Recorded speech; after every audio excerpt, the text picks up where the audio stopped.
Good morning. It's an honor for me to be here today, to be in the company of so many great leaders, organizers, and volunteers who've come together with a common goal of caring for and loving on the men and women of our communities, to rebuild and restore them to their families and society. It is also a privilege for me to be here today, especially for me, who 21 years ago, I would never have dreamed that this would have been a possibility. 21 years ago, I was a much different person. I was a man without a conscience, without morals. It was a rough life. I was lost and I was blind, and I had made too many bad decisions. My future looked very bleak. But God showed up. God showed up, yes.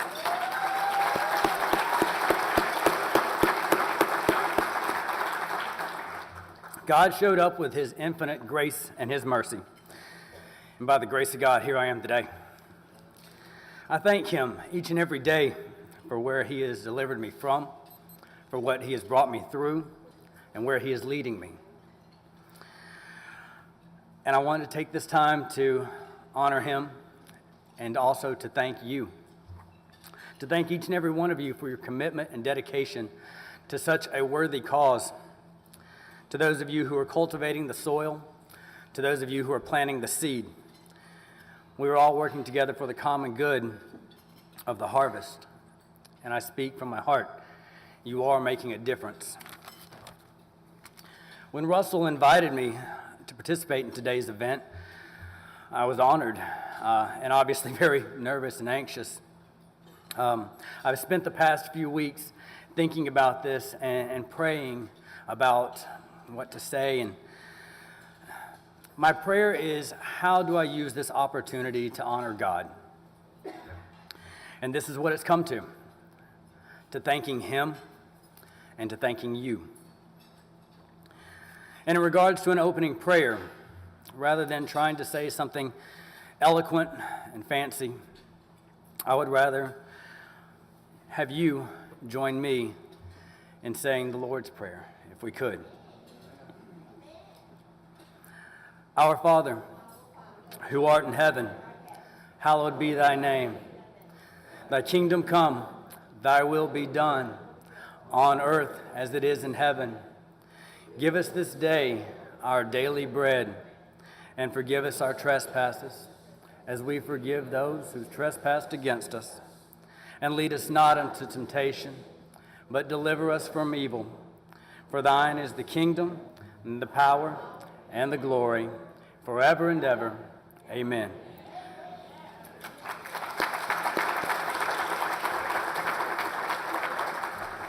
I would like to introduce Dr. Stan Przewski.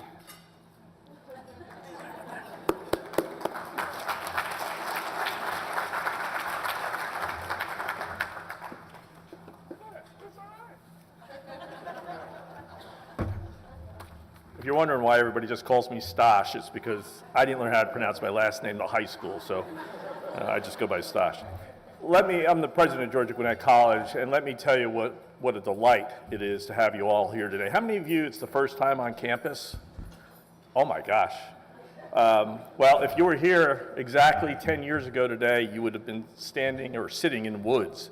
This is what this community has produced, and I want to say welcome to campus and thank you for that. It's an honor to have you all. Also, with Veterans Day coming up shortly, well, please, all those veterans who have served, please stand and take recognition.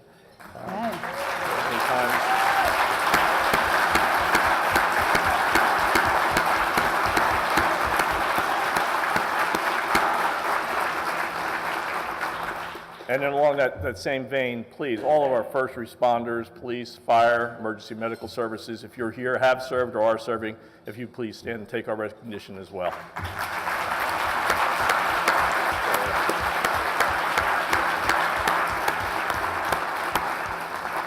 Again, we're proud to have the Greater Gwinnett Reentry Alliance here with us. It's an honor for us. We don't host a lot of events here unless it aligns with our mission and vision. And I can't think of a better mission and vision alignment than this organization, what it's trying to do.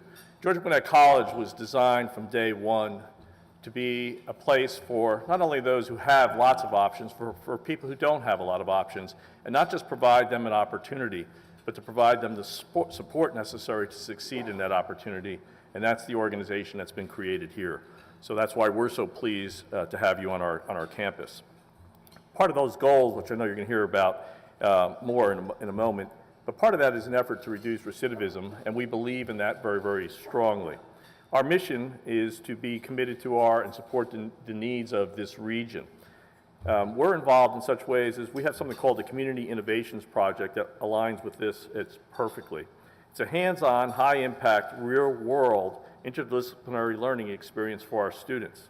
It's a collaboration between students, faculty teams, and community organizations to address business challenges in many ways.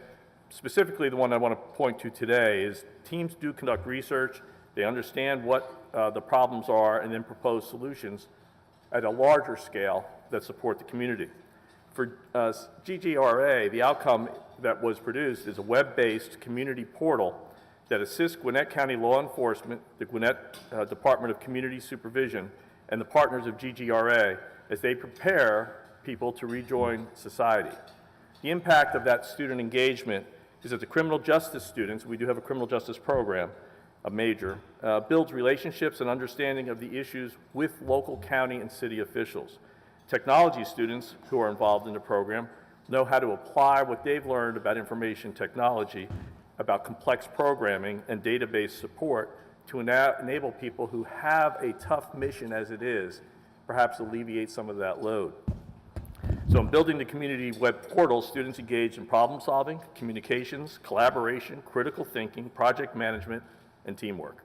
Essential skills, not soft skills, but essential skills for today's dynamic world, the employment positions, and what you as employers expect of college graduates. I want to acknowledge those CIP students and faculty members, Dr. Lena McDowell, she's an Associate Professor of Criminal Justice, and Dr. Gwinnett, Assistant Professor of Information Technology. If you're here, would you two please stand? Thank you for your support. Perhaps most importantly, I'd like to recognize Karen Klett, class of 17 from Georgia Gwinnett College. She was a psychology major. She combined the knowledge and the passion to serve her community. One of the things we stress is giving back to the community. It's part of our curriculum to have them engaged with and give back to the community that put this campus into existence. And Karen has done it through this GGRA program. She's president of the GGRA, and she's a perfect example of what we are trying to do with all of our graduates. So thank you. You can't have a better representative than that. You're welcome.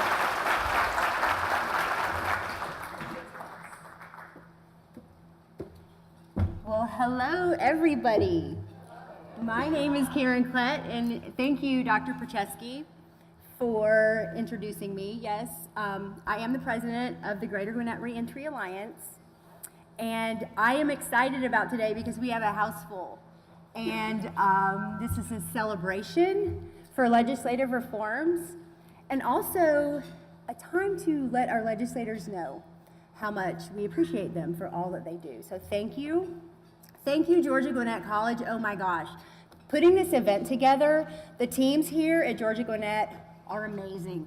Operations, events, AV, dining, catering, all of that, just first class. And it was really a lot of fun to work with you guys. It makes me really proud to call myself a Georgia Gwinnett College Grizzly. You see, because it was my affiliation with the Greater Gwinnett Reentry Alliance that sent me back to the classroom. As I began to get to know returning citizens, I realized these are not bad people. They've just made bad decisions and got caught. And so with that, I'm going to ask you for a little bit of our audience participation here. I'm going to ask you to turn to your neighbor and answer this question with a yes or a no. Okay? Are you ready? And I want you to be honest. Have you ever broken the law? Go on, go ahead, ask each other. Yes or no? Come on, be honest.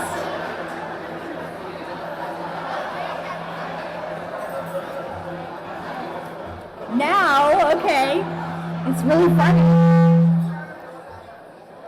Let me ask this. Okay. How many responded to that question with a no? Because if you did, I invite you to come up here. I'm gonna step down and we can all worship you. Because the thing is we all break the law. I break the law every time I get into my car because you see those signs that tell me how fast to go? They're wrong. But here's the thing. I have never, ever, ever had a traffic ticket ever, not even been pulled over. I know, this probably shouldn't be sharing that today. I will drive right on the dot all the way home. But anyway, I needed to go back to school. As I began to realize this whole thing with the reentry population, I had to go back to school because I had the heart that God gave me, right, for people. I've had that since I was very young. But I needed to know more about the science of human behavior. I needed to know more about decision making, the things that factor in. And then I needed to understand better the criminal justice system. So it was the knowledge I gained in the coursework integrated with the heart I already had that God gave me that better equipped me to serve in this role. And so I have to take a moment and thank my husband, Terrell. Because you see, when I went to him and told him I wanted to go back to school, he had already paid 8 years of college expenses for our two boys, and he thought that he was done. So anyway, thank you to my wonderful husband, Terrell, for putting me through. Thank you, sponsors. Look at the number of sponsors we have that came forward to help. This could not be possible without them. I wish I had time to review them all on the screen, but I don't. We've got a packed program, but they are also printed in your program. Thank you. Changing lives, changing laws is not just a celebration of criminal justice legislative reform. You see, it's a platform for awareness. It's a platform to give people the eyes to see. Because what you don't understand is this returning citizen population, they're often overlooked by the communities in which they seek to reside. There are inequities and disparities faced by many who encounter the criminal justice system. For instance, better outcomes are more likely if you are wealthy and guilty than if you're innocent and poor. And today we have two stories for you. We have two success stories. One man was convicted of a crime he did commit and found guilty. Good time. The other man was convicted and spent 3.5 years behind bars for a crime he did not commit. We're going to hear from legislators. We're going to hear from the Commissioner, Michael Nail of the Department of Community Supervision, and then finally our Governor, Nathan Deal. So, I have some numbers for you. 80 billion, 2.3 million, and 7 million. 80 billion, that would be $80 billion the United States spends on incarceration. That is incarceration, that is supervision, that's rehabilitation annually. That's a lot of money. 2.3 million people in the United States are locked up, making us the most incarcerated nation on the planet. Oops, sorry. And with another 7 million under some sort of supervision. Now, what does Georgia look like? In Georgia, we spend $1.1 billion on incarceration. 1 in 13 Georgians are either incarcerated or under some sort of supervision. And that's a lot of people, right? And that's a lot of money. And so then what happens is that 95% of those incarcerated today will be returning to our communities. They'll be returning to our communities with very little, most times very little resources, very little opportunity, but what they will have that is so weighty for them is the label, the brand of felon. The stigma of a marked record that has the ability to define them internally and externally for a lifetime. And so I ask you, what if you were defined by the worst thing you ever did? And today, as we proceed through our program, I ask that you take yourself out of your shoes and put yourself into the shoes of a returning citizen. somebody who is trying so hard to make a life in this life. There are so many barriers that they face. These employment, stable housing, transportation, and education are the top 4. Coincidentally, these are also the protective factors against recidivism. Employment, job application. Have you been convicted of a felony? Governor Deal's Ban the Box initiative prohibits this question from being asked on state positions, and I would encourage private industry to follow suit. You see, because I'm looking for a job. I've been looking for a job since August. I have a college degree. I have marketable skills. I have a track record. I don't have a felony conviction. But it's interesting because just a few weeks ago, I applied for a position with a company in Suwanee, and they asked me if I had been convicted of a misdemeanor or a felony. I'm like, really? So I kind of gave them my take on this, and I told them that it might be wise to save that for later, because what you do is you disqualify people who are qualified all because you're checking a box when you don't give them the opportunity to be a voice for themselves. Tell about their offense. Tell about the rehabilitation that they are currently doing for themselves. Next, stable housing, same thing. Have you been convicted of a felony? Throws them right out, and that's actually discrimination, by the way. Transportation, how do you buy a car if you don't have a job? See? Education. Many of these people are incarcerated for 10, 20, or more years. The world that they left is not the world that they come back to. I once had a returning citizen tell me, you know, after being incarcerated for 20 years, it was really like stepping out of a Flintstones episode into an episode of the Jetsons. And he's right. And never mind those, okay, we've got other barriers, and we do still have those. Okay, so they can't find a job, right? But they still have to pay, and they've already paid their restitution. They've done their time. There are court fees, probation fees. They are denied federally funded assistance programs. They have voting restrictions and inaccessibility to student loans. So my question then is, when does the sentence end? Well, that's what GGRA is all about. We exist to give people opportunity. Because when a returning citizen wins, or reintegrates successfully, we all win. They become taxpayers rather than liabilities, right? They become parents and providers to their children. Our communities are safer. So that's what GGRA does. We, the Greater Gwinnett Reentry Alliance, mobilizes community resources to assist individuals in the reentry population. We serve as a bridge between government entities, faith and community-based organizations, private industries, and others. And in addition, we are a faith-based organization. We believe that there is a spark of the divine in everybody. And God has created each person for purpose. And therefore, it is our role to try to help them return to that purpose. Thank you. The Greater Gwinnett Reentry Alliance has been noted around the state as a reentry coalition model to follow. And so how is that? What is our secret? It's easy, right?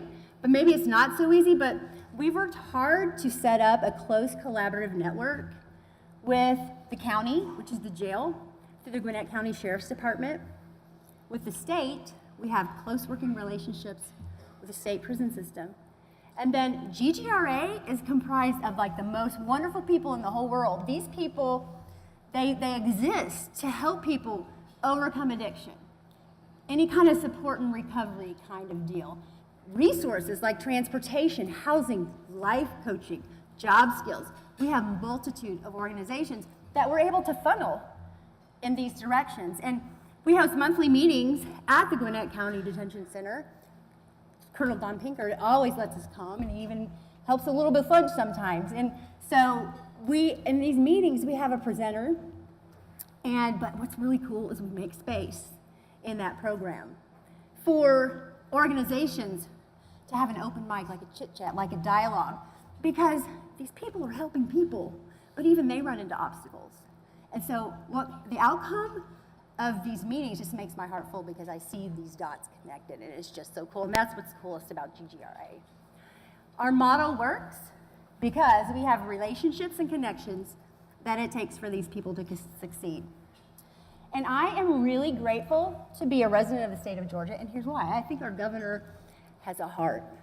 Our governor cares about this issue. He cares about people that are struggling, and so they put together a 10-minute video. We don't have time for that. I'm going to show you a 2-minute clip. I just want you to take a look. These are people. They're people like us. They're people who, they too wake up in the morning and want to be better versions of themselves. What can we do to come alongside people like that? I tell some of my religious leaders, I said, if you ever run out of material for a sermon, go to a drug court graduation and listen to the graduates and their stories. Stories of people who have lost everything. To see them decide that they want to be different and change it and see society through an opportunity of an accountability court or a drug court. Give them a chance to change that dynamic, and they do it successfully. It's the story of redemption. I know that contact with families is huge. I watch the guys struggle in here, the ones that can't reach their families, the ones where the phone calls are too expensive and they can only call home once a week or something. I watch that, and I watch what it does to their soul. And the more access to support that they can have in here, the better. I would encourage every elected official, go into our prisons, have a frank and honest and current conversation with people who are incarcerated in your communities, in your states. They must become a part of the fabric of America, because the beauty and the greatness of the tapestry that is America is comprised of many different threads. They're different colors, they're different thicknesses, but together they make the mosaic that is the beauty of America, and we need it to be strong.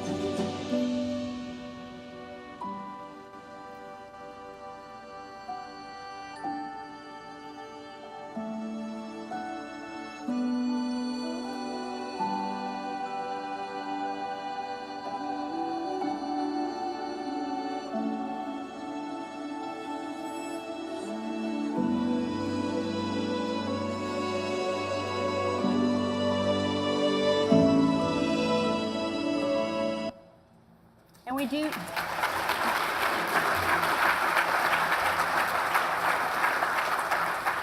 And we do need it to be strong. You know, that video is powerful. I used to cry like every time I saw it. It's 10 minutes long, actually. I would encourage you to look it up. It's very powerful, and it just shows our governor's heart, and for that I'm grateful. But yes, he's right. It does need to be strong. And resources are fundamentals of strength, right? We need to get the resources into the hands of the people who need them. And so with that, GGRA has been awarded a Community Innovations Program grant, and Dr. Prochaski spoke to it a little bit, but I'm going to have some real solid, clarifying answers to what it is actually going to look like. And so, gosh, like he said, it engages what students are learning in the classroom and solving a real problem. And so with that, I'm going to turn it over to Dr. Lana McDowell and Dr. Gwinnett.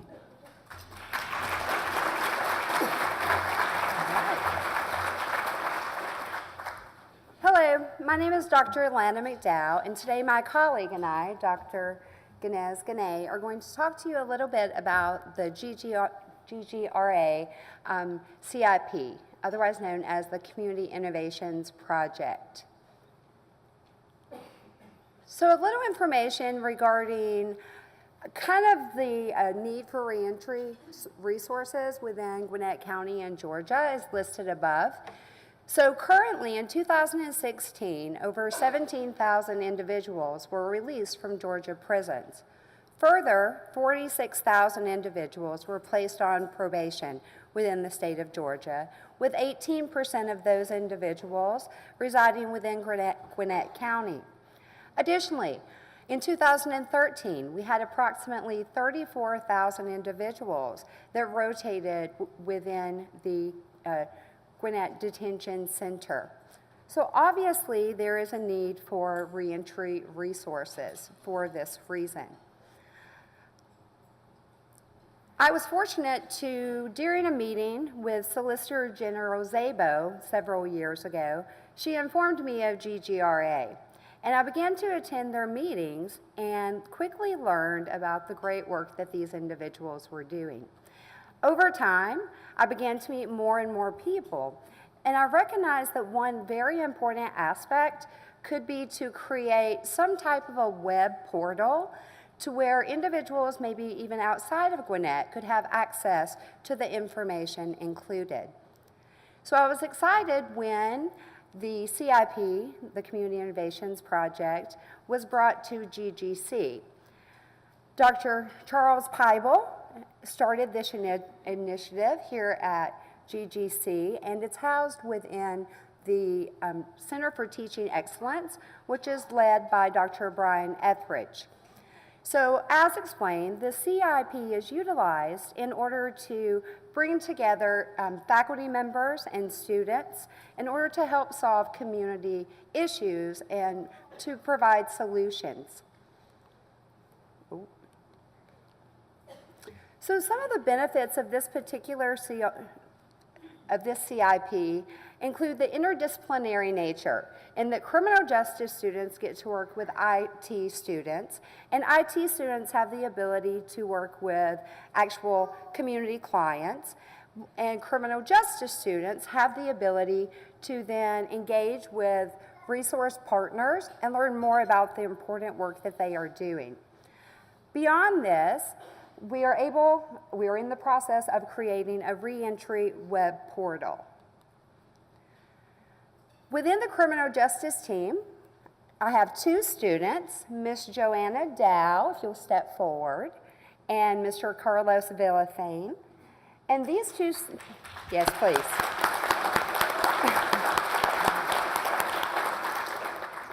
So Joanna and Carlos and myself have created a standardized recording form that has been approved by GGC's IRB, and we are contacting organizations and gathering different data and organizational information.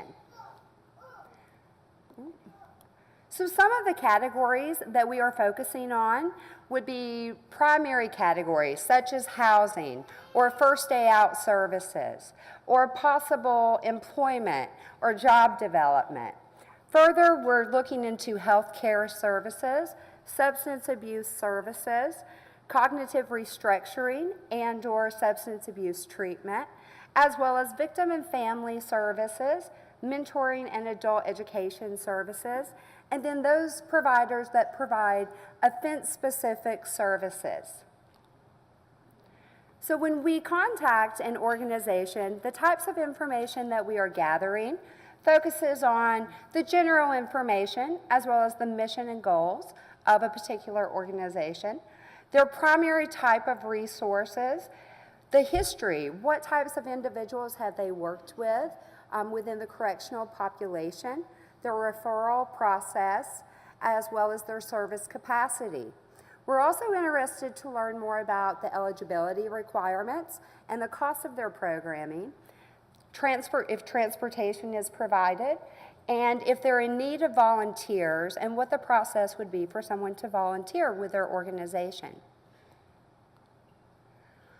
Beyond this, each organization has the ability to determine the security levels for their organizational information, such as they can decide to have certain information that is open access on the web portal, or they may decide to make certain information specific to certain entities, such as certain people within the Department of Community Supervision and/or GGRA within the GRIP program at the Sheriff's Department and/or local police officers.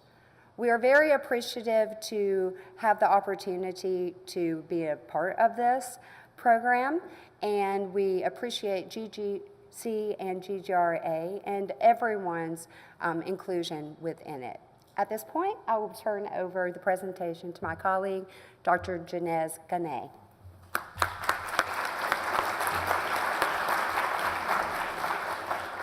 Thank you, Dr. McDowell, and it's been a pleasure working with you, and it's a great honor to be working with GGRA and being here in front of you talking. So I'm the IT guy.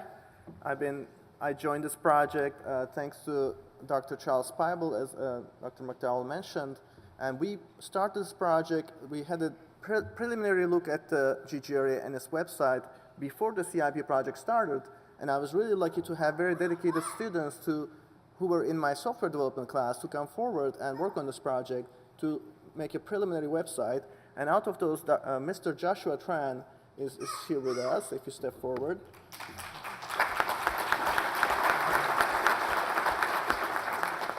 In addition to him, I had Mr. King Oruga, Mr. William Smith, and Mr. Peter Adeojo, who worked in spring 2017. And these guys were very nice in creating a preliminary design for the website. And this design was given to us by GGRA President, Ms. Karen Klett, and graphic designer Coco Hunt. They prepared the design for us, and we implemented it. The students implemented it, Joshua and his colleagues at the time.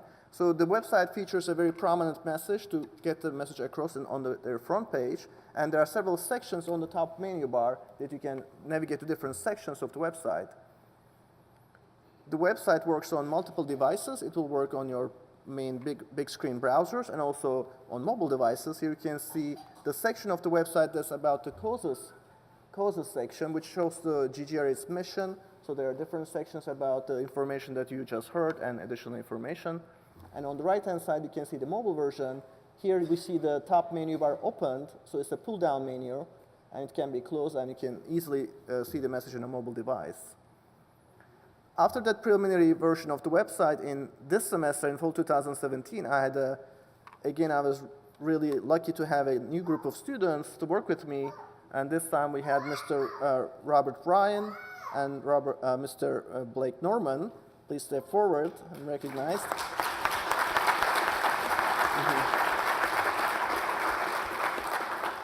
And Mr. Joshua Tran stayed in the project, thankfully, so he was the person who carried over the information from the previous semester.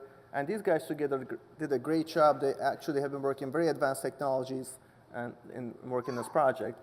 The first thing they did, they made all the content editable so that non-technical users, like the GGRA officials, can easily edit and change the content.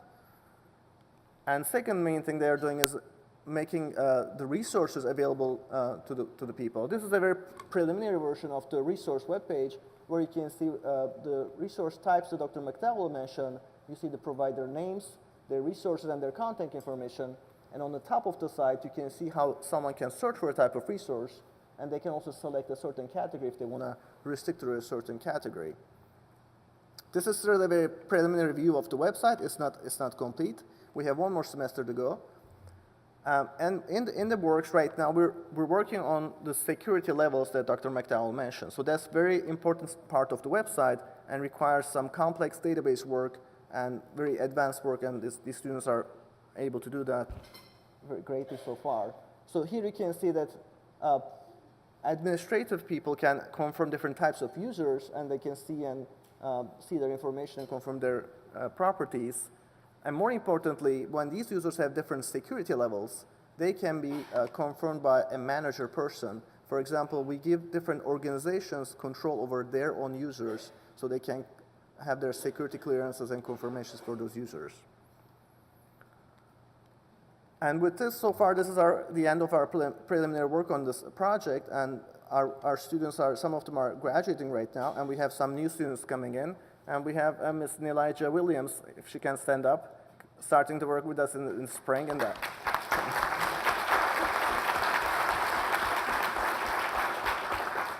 And our plan on the IT side is to be able to continue this project and make this preliminary view into a more workable version, test it, make sure the security is working, and together with Dr. McDowell, who will be continuing with her students to collect organizational information, we'll be together entering that information into a database, and we'll make sure the security levels and everything is working properly and test the website.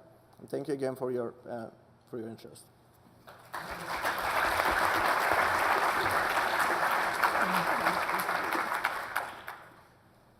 Thank you, Dr.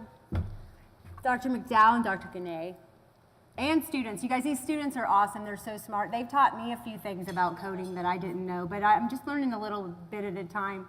I also want to put a plug in for Robert. Robert is graduating. In December, we're going to lose him. Shucks, we're gonna lose him. And so with that, I would encourage anybody who has that programming type, whatever that is, kind of job, to get in touch with Robert, because he's awesome. He's so smart, so diligent. Anyway, I will proceed.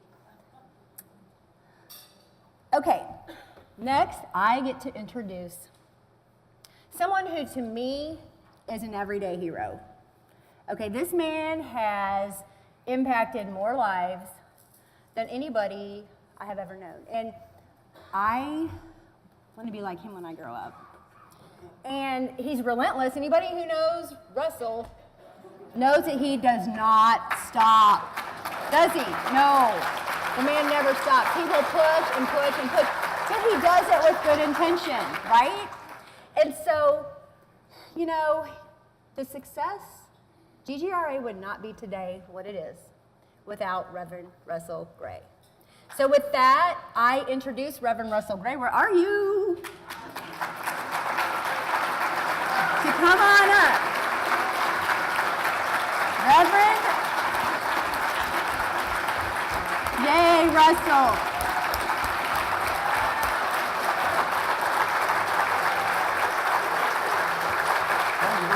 You're welcome.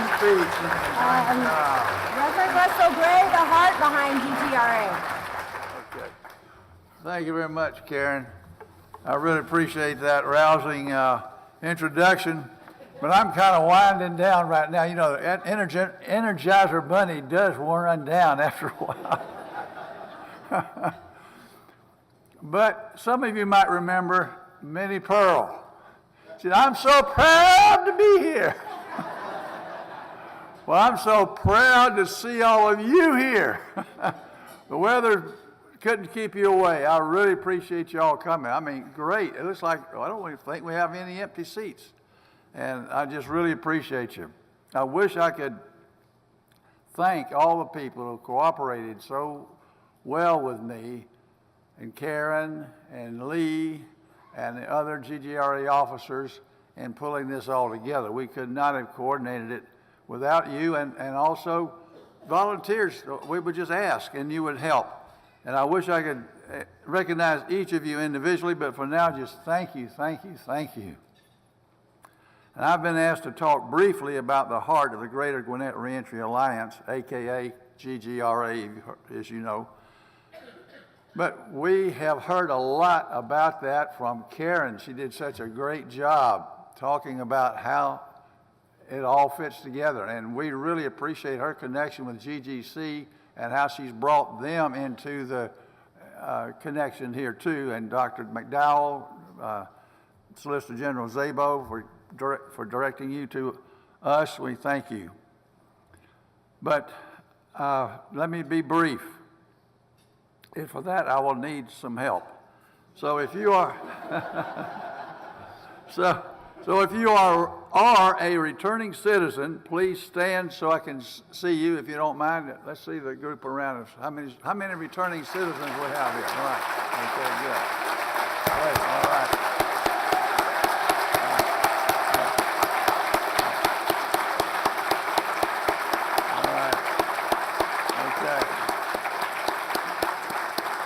Y'all remain standing just a minute.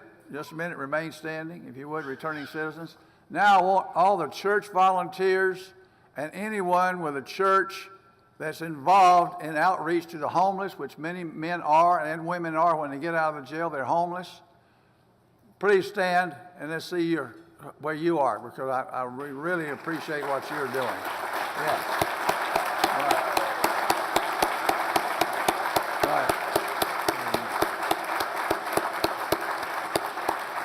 Okay, thank you. Now y'all can be seated. Because really, churches really are the connection between the jail and society. That's where that connection is made. All these men that stood up and women are connected with the church in some way right now. I don't know any that aren't. I say one. There's only one person I've ever known from the jail, and he's doing okay. And he's got plenty of business, I guess, keeping busy at home. But I never could get him to come to church with me. So that's okay. But for most of us, we like to be with other people. that are thinking like we're thinking, and also helping other people, because that's how we grow. And that's where it's at. So for those today whose churches have an active outreach to the homeless and many returning citizens that are working with them too, I really appreciate you. At the end of the day, I might mention something that will help you help us. At the end of our monthly meetings, we meet once a month at the Gwinnett County Jail as we work with the GRIP program, and I'm so appreciative of that connection. That's one of the benefits I've really gotten out of this work. I've gotten to meet so many great people. I made a lot of great friends, professional people at the jail, as well as the folks who are coming out of the jail. You'll hear from one of them in a minute that I knew 10 years ago, and he's come a long way. So you'll hear from that in just a minute. But anyway, we are going, at the end of every meeting at the jail, we have a closed circuit TV access to all the inmates in the jail. So we take that opportunity to go upstairs at the jail that studio and broadcast the stories of these men and women who are out and doing well, because they can tell that story better than any of us, because they've sat where those men are sitting and those women are sitting, and they can tell them how to get up, get out of it. Amen. All right. Well, I better watch out. Karen's giving me the sign over there. Don't preach. Don't preach. But anyway, I know you'll do a favor for me, though. At the end of this, right when the governor comes, he'll speak to us, and then he'll leave as he usually does, because he's got somewhere else to go. So you'll see a number of people get up and follow him out. And we're going to the jail to speak. So if you would, please don't everybody walk out, because there's a couple of other good things coming after that. So don't walk out with us. Okay, so now let's get on with the program. We're here today to join with the Gwinnett County Board of Commissioners to express our appreciation to our state legislators, of which we have 25, 7 senators, and 18 House of Representatives representing. So we want to appreciate them, because without them, Governor Deal's administration could not have, under his leadership, could not have passed the many great things that have been passed to make it facilitate the reentry of men and women getting out of jail, getting back into society, and some of them, it's a way to divert them from the prison system into like an accountability court situation, or to pretrial release, work release. There are many other avenues that they can now be directed in, and all of that has been facilitated by this legislation. And it's not over. There's still more to be done, and we hope that, thank goodness, Governor Deal's got another year, but after him, we hope that the next governor will also follow in his footsteps with that program.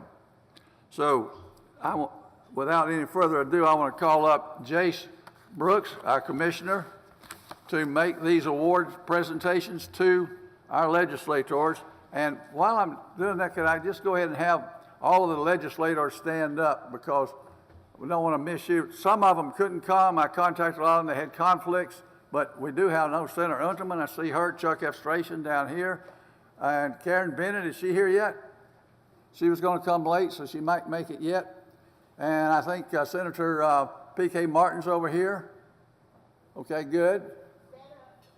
He's standing.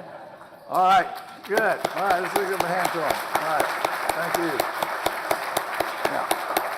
And I see my representative over here, Buzz Brockway. I almost missed him against the wall over there. But if I fail to mention your name, please forgive me. But we appreciate all you are doing. And for those of your colleagues who could not make it today, we appreciate them too. So Jace, come on up. Okay. Thank you, Russell, and I do see Representative David Clark back there as well, so thank you for being here. And I am so honored just to have this opportunity to say a few words here today and bring you greetings on behalf of Chairman Nash and the rest of the Board of Commissioners as well. As Russell said, I do have a couple of proclamations that I'd like to present, and I won't read those to you. They're actually printed in your program, but I would like to say just a few words. First off, for a number of people in here know me, and they're like, Jace, did you lose your razor? So I apologize for being a little scruffy, but it's No Shave November, and there's a reason why. Not just an excuse to not shave, but a little over 2.5 years ago, I found out that I had prostate cancer, and it was just from doing my regular PSA blood test. And so I'm using this month and just to call attention, guys, don't be a wimp. Just go out there, get that blood test done. It's not that big a deal. If you're over 50, get that colonoscopy. I've already had it, even though I'm not 50 yet. That's not that big a deal either, but I just couldn't pass up the opportunity to encourage you guys to please go and get checked. You owe it to yourself and to those that love you as well. Yeah.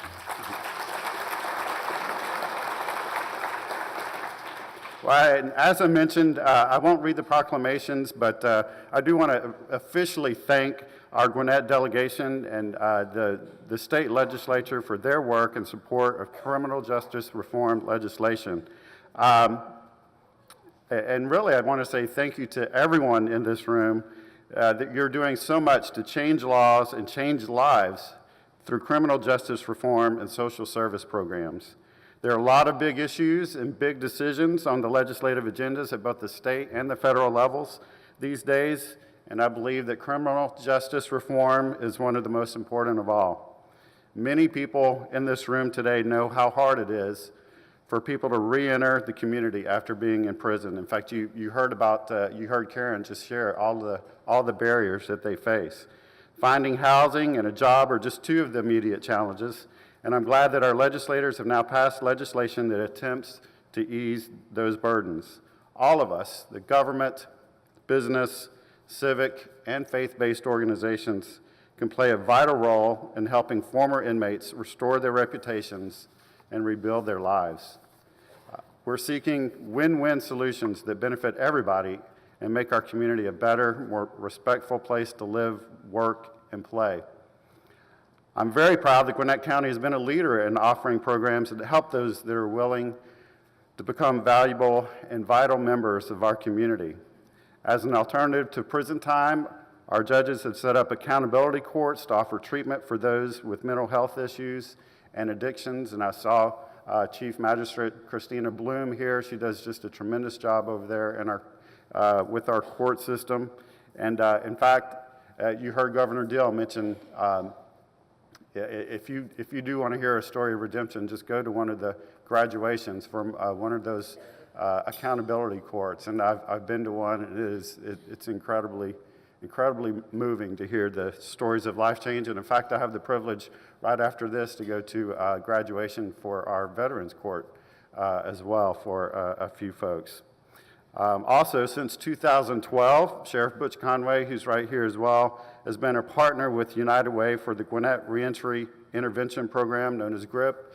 You also heard Karen talk about that. Helps homeless former inmates get access to jobs, health care, and housing. And I'm also just thrilled to see that Georgia Gwinnett College is involved with this issue as well. Stash, you and your team continue to amaze me, so thank you for your work. And again, I'm thankful to our legislators and especially Governor Deal for their leadership and support for criminal justice reform. And so now I will call up my very good friend and state representative and floor leader, Representative Chuck Efstration.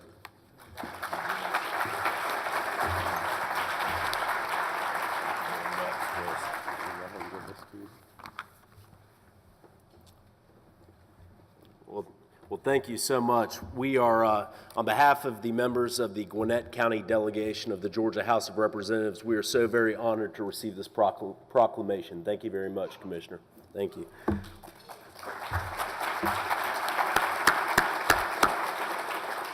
On behalf of the Gwinnett House delegation, I would ask our House members, if you don't mind, if you could just rise so that I can point them out to you. The criminal justice reform legislation that's been discussed would not be possible without strong support from the Georgia General Assembly, including these House members. We have Representative Buzz Brockway, Representative David Clark in the center of the room, Representative Clay Cox, and I know some other members are here with us today as well. If you wouldn't mind, please join me in giving them a round of applause for their work.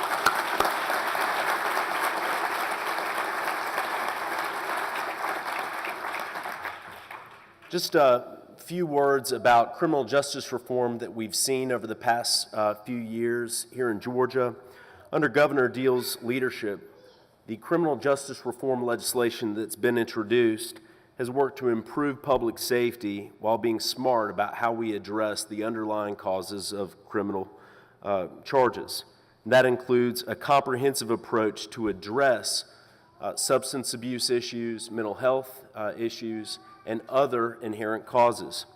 It also has had the profound impact of saving lives and the moral imperative that we see from that, allowing individuals to triumph over those challenges and to become productive members of society outside of the criminal justice system is a really incredible outcome from this critically important legislation. I have the great honor of being a member of the Criminal Justice Reform Council, which has worked over the past few years when the legislature is not in session to review proposals and to propose legislation for the General Assembly to consider. And that council continues to work even now. In fact, the council met yesterday with many of our great state leaders who are here with us today, having been part of that meeting. This council continues to look at, conduct periodic comprehensive reviews of the criminal justice system, looking at criminal laws, criminal procedure, adult correctional issues, and many other aspects of the criminal justice system. Going forward, we continue to have many serious issues to consider, and criminal justice reform is not going away because, first of all, here in Georgia, we have become a model nationally for how to do criminal justice reform the right way.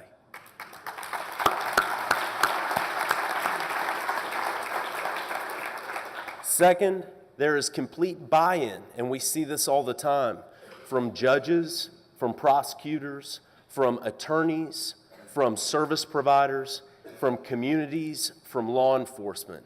And that cooperative effort is what's necessary to see it achieved, and we are seeing that every day here in this state. And third, the most important thing is it's working. We see the testimonials from the individuals who were able to utilize opportunities under the law for success to the future. And it's with this incredible opportunity in mind that we continue to work on criminal justice reform. We know it's here to stay, and we look forward to seeing further progress as we move forward into the future.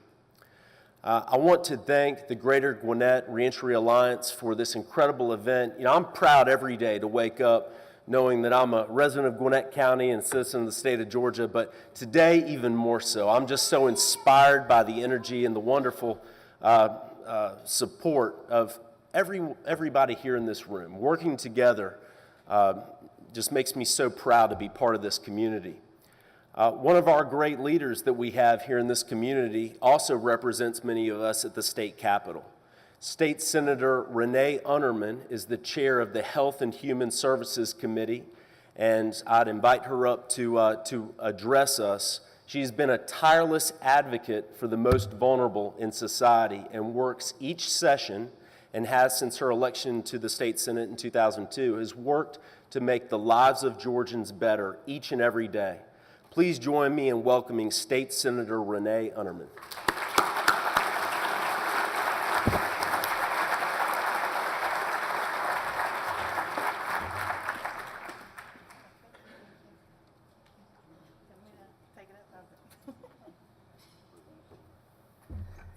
Well, good afternoon. I think it's almost 1 o'clock and we're waiting on the governor to come. Thank you, Jace. Thank you.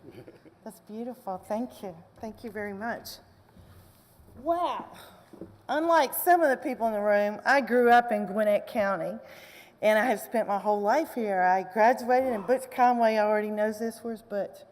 Oh, he just walked out. Of course he walked out. I grew up here in Gwinnett County and I graduated from Burtmore High School. And when I look out here, you know what I see? I see a quilt I see pieces of a quilt that have been put together, and it is uh-oh, here comes the governor. I better shape up on my speech, hadn't I, Governor? It looks like a quilt, and pieces of a quilt that have come together in a collaborative effort. And after I've been elected almost 25 years now, in January it'll be 26 years, and I have represented a part of Gwinnett County that whole time. And like Russell said, it brings tears to my eyes to think that we could tackle a problem, a huge societal ill, a huge societal problem, and to be able to come together in a collaborative effort, to me is just phenomenal. And when I sit here and look on the board, and I really didn't even realize it, the General Assembly, with the vision and the foresight and the leadership of the governor, has passed these bills in the last 5 years. And I really didn't even realize the cumulative effect.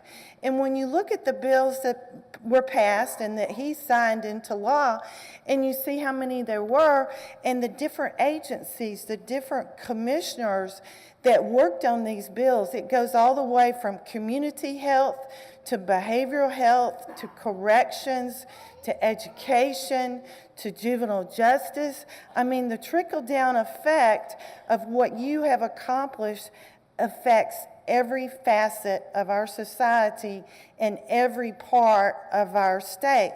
And that's why it cost $1 billion to be able to do that, because it's so pervasive.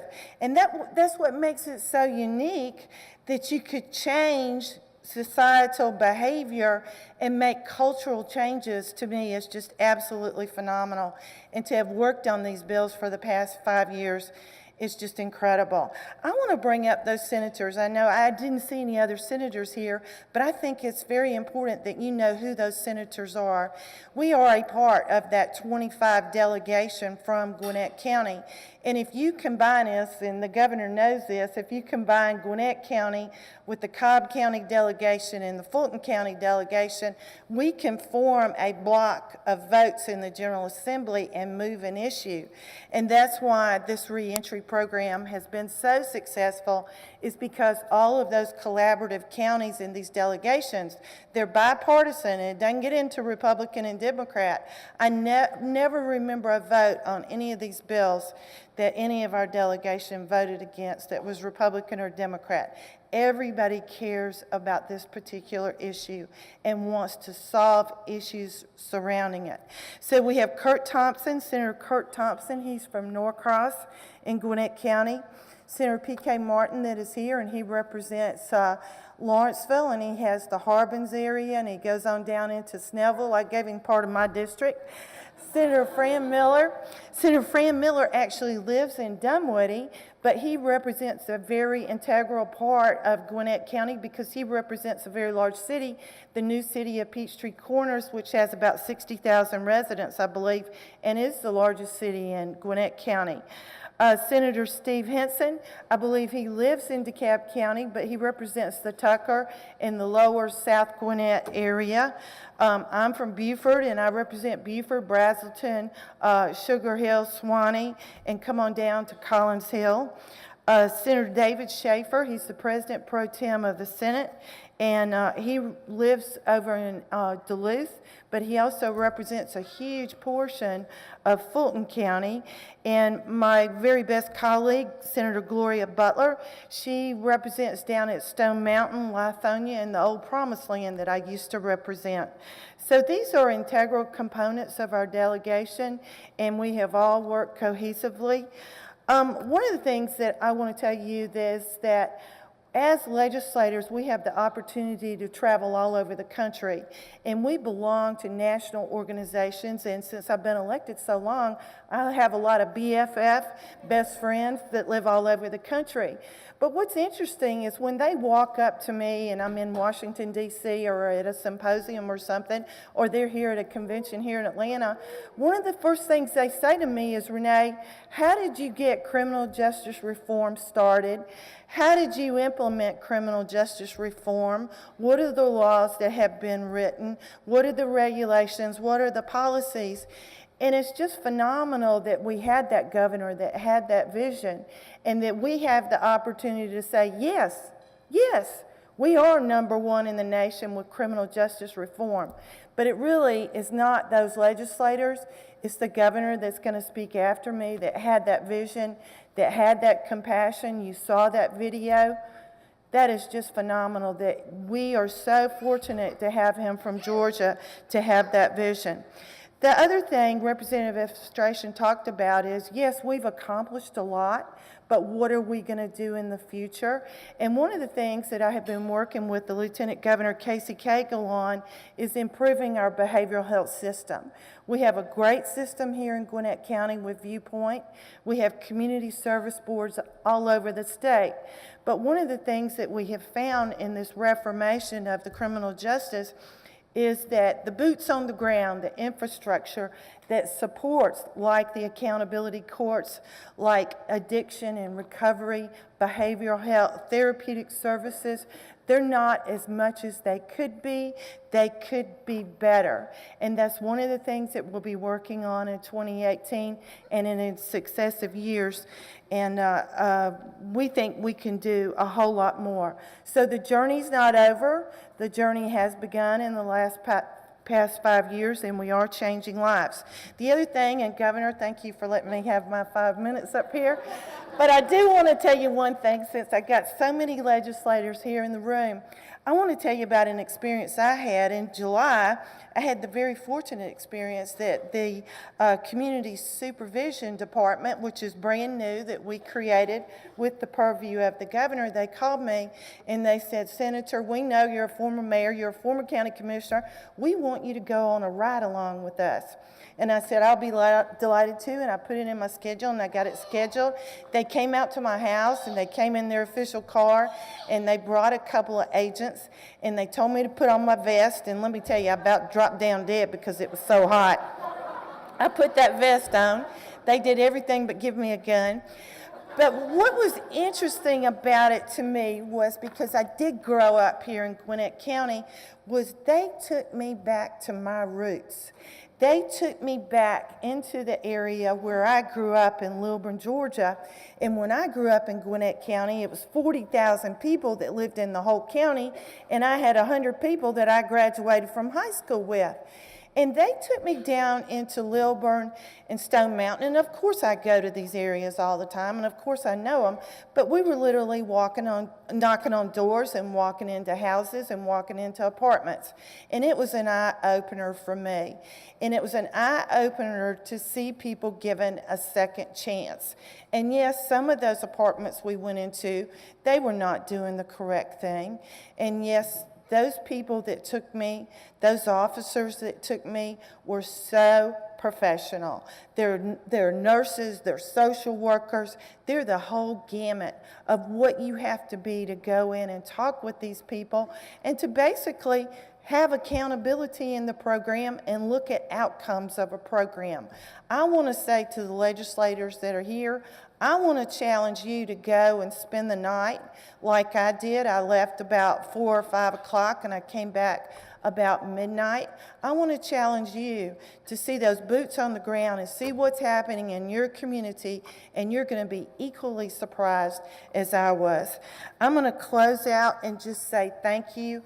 I think Gwinnett County is unique when you look at the fact that we've only had 5 years to work on this issue, and look at the fact that you have 200, 300, probably 400 people. I don't know how many people are in this room, but look at what we've accomplished and look at where we have to go.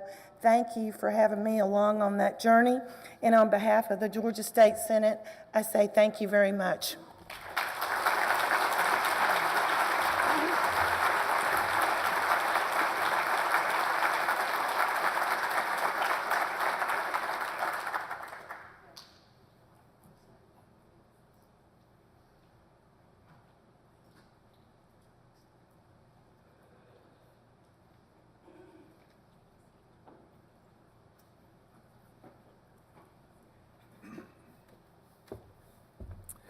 Good afternoon.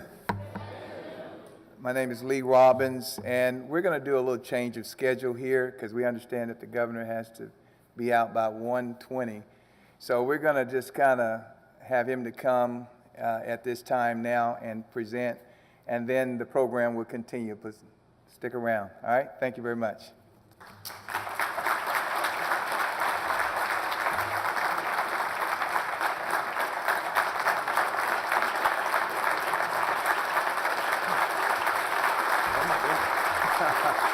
Thank you all. Thank you all. Well, thank you for inviting me today. What a great crowd. Hey, Elijah. One of our success stories right there.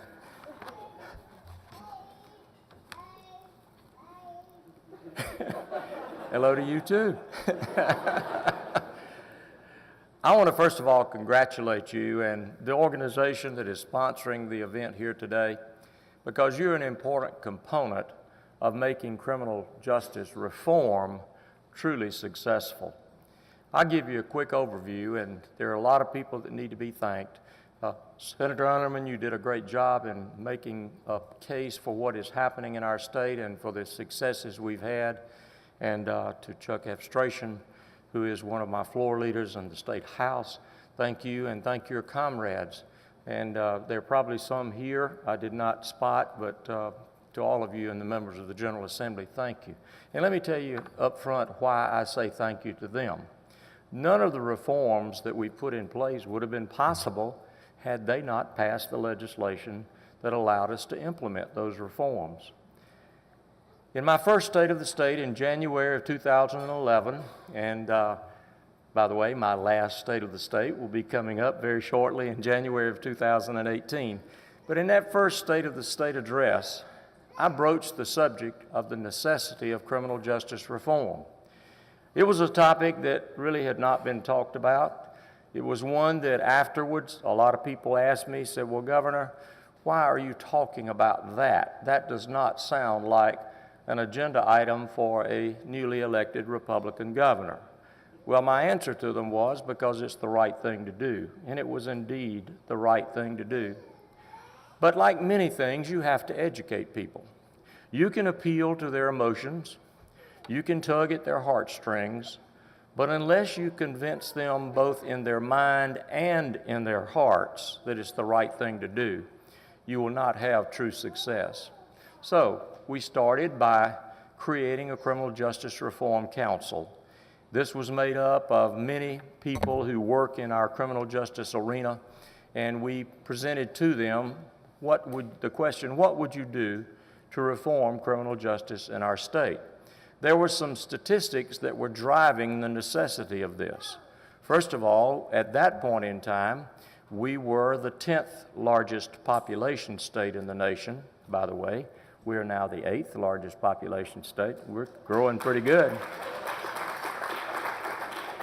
But as the 10th largest population state, we had the 4th largest prison population. There was something that was not in sequence there. And I thought it was important that we found out why. So we started at the beginning. We started on what you might regard as the easy stuff. But even the easy stuff requires a convincing of people that doing it the old way, the status quo, needs to be changed.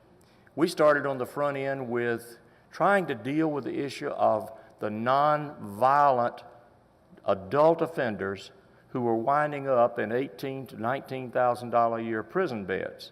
To most people, to say you're going to put somebody and lock them up in a secure prison environment, and yet you're saying they're nonviolent, there's a disconnect in most people's minds. The problem was that most in that category had some form of addiction, either drugs, alcohol, or a combination of both, or offshoots of that in terms of mental health conditions. So we started on that front end with asking the question, are there better ways of doing this? We had a few, what we call accountability courts, scattered around the state, but not a whole lot. There were some real pioneers, judges, who decided this was what needed to be done, and they should be commended for having the forethought and the leadership.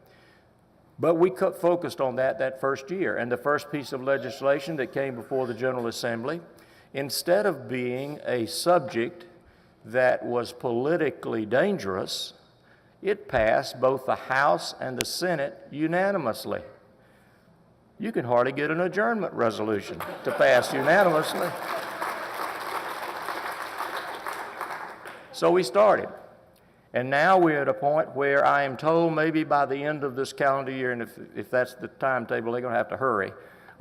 There were still 2 of our judicial circuits that did not have accountability courts, but I talked to someone from one of those areas this week actually, and they said, yes, we're going to come online before the end of the year. So hopefully by the end of the year, we will have every judicial circuit in the state of Georgia will have accountability courts.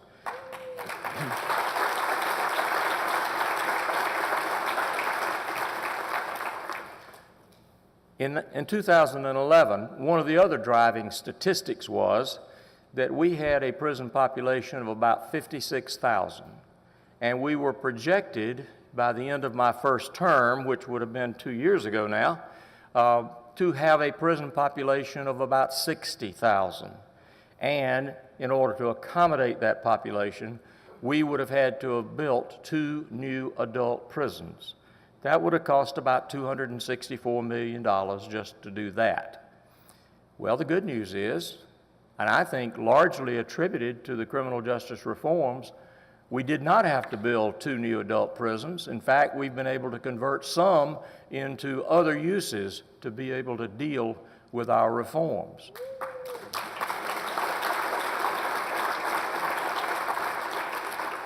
And even though our overall population has grown, as I indicated, from the 10th largest state to the 8th largest state, our prison population has actually declined. We are about 6,000 or so below what we were anticipated to have as of 2016. And that's good news. That saves us a lot of money.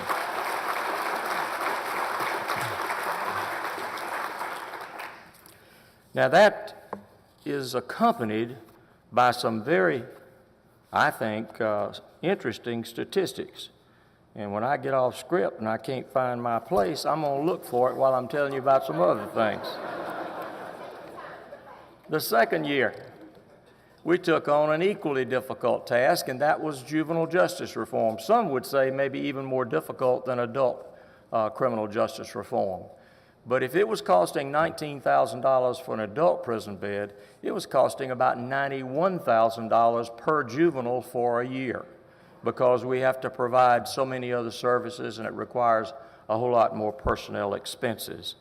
So we took that one on, and there again, it was a bipartisan result. It passed unanimously. And so we were building on success, and we were showing results that made a difference. Here it is. Between the calendar years of 2009 and 2016, our total prison commitments were reduced by 15.4%.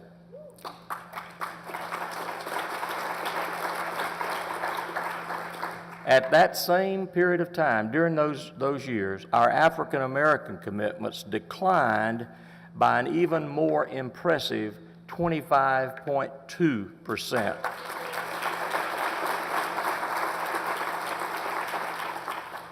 Our nonviolent offenders that were being sent to prison beds went from 42%, which is way too high for nonviolence to occupy 42% of your prison beds. It's dropped down to 33%, and every indication is that that percentage is going to continue to decline, which is exactly what we want it to do. Well, we have had real success in that regard. But when we got to the third one, the question was, okay, we've dealt with nonviolent adult offenders, and we're having great success. Drug courts, DUI courts, increasingly mental health courts, and increasingly veterans courts. And that is a very good thing to have. As tomorrow is Veterans Day, celebrated by our state on tomorrow. As we see these veterans courts come online, it is to deal with the specific issues that are peculiar to our returning veterans. And we have a huge veterans population in our state, and many of them do come back from active duty with problems, many of them not being sufficiently addressed in our VA hospital environment. So a veterans court, a judge presiding over that, has more resources that he can call on, such as calling on the VA to provide mental health services, providing pharmaceutical benefits, other things that does not necessarily cost the county that administers those courts, but can be shared by the taxpayers that are paying that into our VA system. So I am very pleased to see the growth and the diversity of the types of accountability courts. The whole purpose of an accountability court is to hold people accountable. And that's part of the problem. Many people who wind up in prison have never been held accountable. And therefore, if they do not have the self-discipline and nobody else is holding them accountable, either the system itself, the school system, the parental system, and many of them do not have much of a parental support system at all, then bad things happen. And let me stop at this point, and I'm going to be briefer than I normally am, and say, and it will be illustrated in just a second with another statistic. The greatest and most effective criminal justice reform this state, the federal government, or any other state can have is education reform.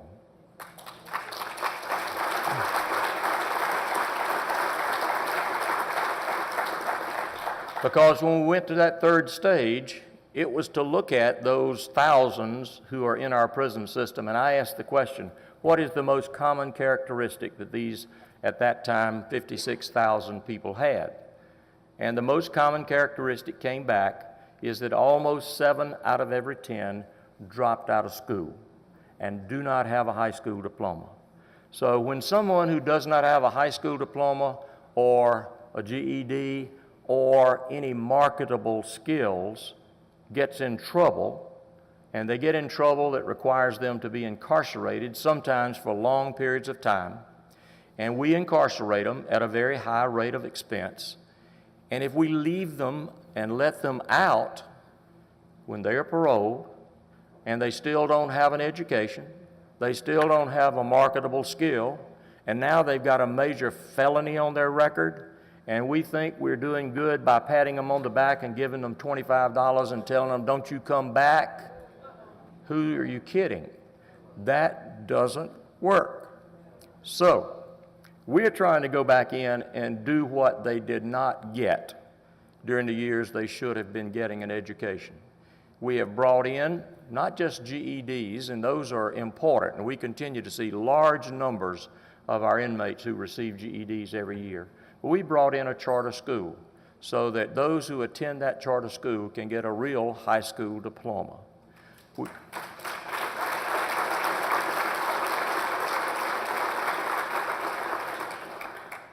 We have also brought in technical training. In the larger sense of things, if someone has a marketable skill, that may lead to a good job, and a good job is the best deterrent to getting in trouble and going back into our prison system. So that's a very important element of it, because even getting a high school diploma nowadays does not guarantee you that you're going to get a job. In fact, the skill levels are continuing to grow every year. So we're bringing in our technical college trainers, and they are conveying and being able to train those within our prison system. And we have some great partners in the private community. I have to give Bluebird Bus Company a shout out. They make more yellow buses than anybody in the country. And they told us early on, if you will train inmates who are leaving the system to be good welders, we will give them a job. And they have done that.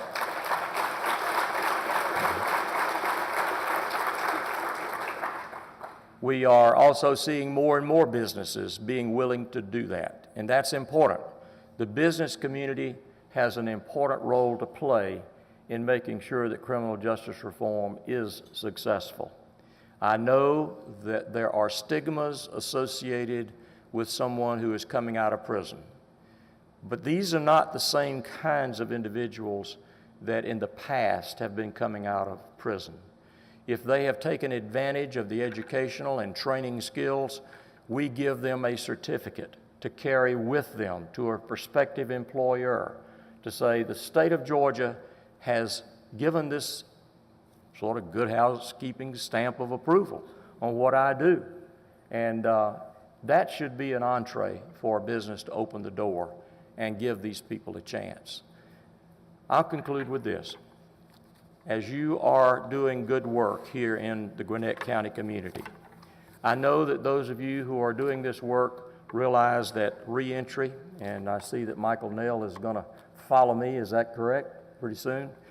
He is the new commissioner of a new department that we created, the Department of Community Supervision, and that represents a major milestone in the work of the General Assembly, I might add.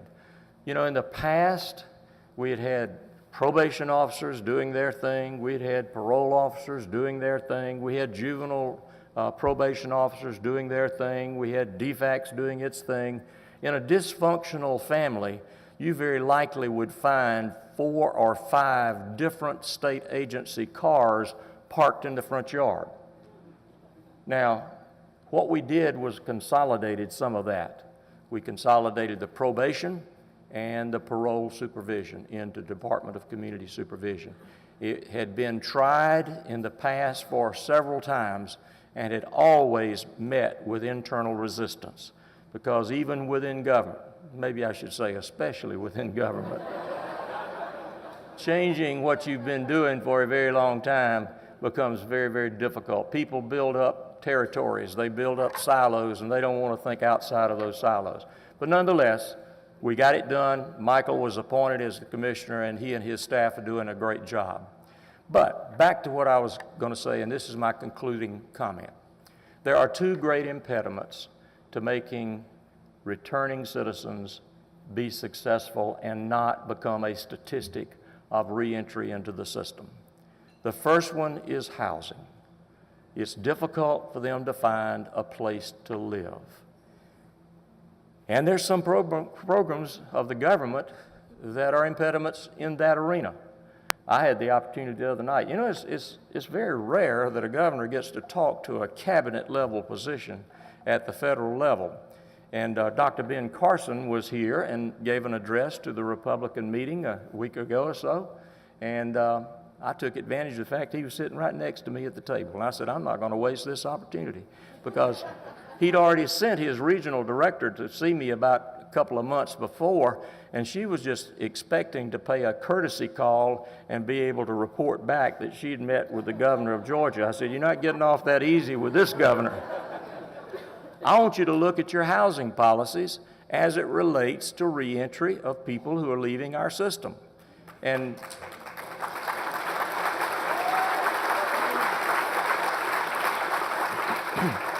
you might say, well, what are those policies? And I know what the policies are, and I know what the problems are, and I knew what the answer was going to be, but I headed them off. You try to get a returning citizen an opportunity to rent an apartment in a housing authority. The answer is no. Do you have a felony on your record? Yes. The answer then is no. So I told that to the regional administrator, and she gave me the traditional answer. Well, they set their own policies. Well, I got it from the secretary too, and I said, with all due respect, Dr. Carson, they may set the policies, but it is the money that flows through your department that funds those housing authorities. And I would suggest, if you really want to do something meaningful at the federal level about criminal justice reform, this is one of those areas where you can make a difference. It'll make a difference for federal prisoners who are leaving the system there. It will make a difference for state prisoners who are leaving the state prison systems. And I am hopeful, and I'm not going to let up on him. I mean, you know, just because he was sitting next to me at a banquet table doesn't mean I'm forgotten about the conversation. I'm going to follow up. And if you have the opportunity, do the same thing. Because that sounds like a simplistic answer. And to an extent, it is. Sometimes in the governmental arena, unless the problem is so big that you can't be pinned down on solutions, that's what they focus on. Sometimes you have to give them concrete, specific, easy to achieve goals, and that's one of them. So talk to your local housing authority. And if the impediment is because the local housing authority has adopted a rule saying that they will not accept anyone with a felony on their record, no matter what their background has been that has allowed them to be paroled, then ask them to change it. I don't mean that they have to have every one of their housing units for returning citizens, but they ought to have some. They can set a quota, but at least try it and see. I can almost guarantee you that many of these people who are coming out of our system that have successfully navigated to get paroled and released will be better tenants than many of the ones they already have. So I ask you to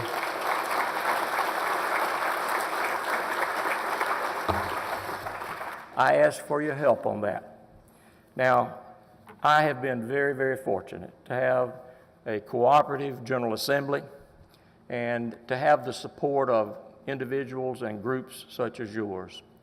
Some governors have not been nearly that fortunate. I was talking to someone this week, actually, who was doing work for my friend Mary Fallin, who is the governor of Oklahoma. She was trying to push through legislation there that would in effect duplicate many of the things we've already done successfully in Georgia. And he told me, he said, it looks very doubtful that she's going to get it done. Her General Assembly is not cooperating. So I am therefore doubly thankful to our members of the General Assembly. And so if you want to say thank you to them for anything, I think that is a very good place to start, as I do.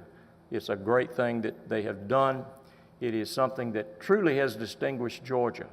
And if we carry it through and follow through, and every year since I initiated it in 2011, every year our Criminal Justice Reform Commission is coming back with other suggestions to the General Assembly for things that need to be changed.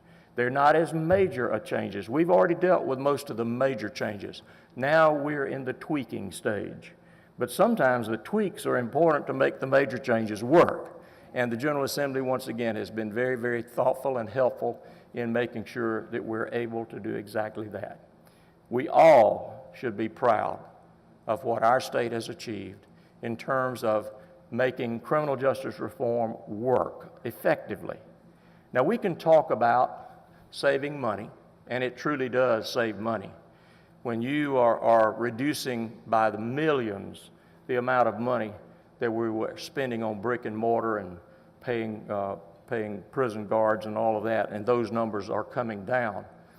You can talk about not having to build more buildings. You can talk about a lot of things that cost a lot of money. But the bottom line on all of this is a work of redemption.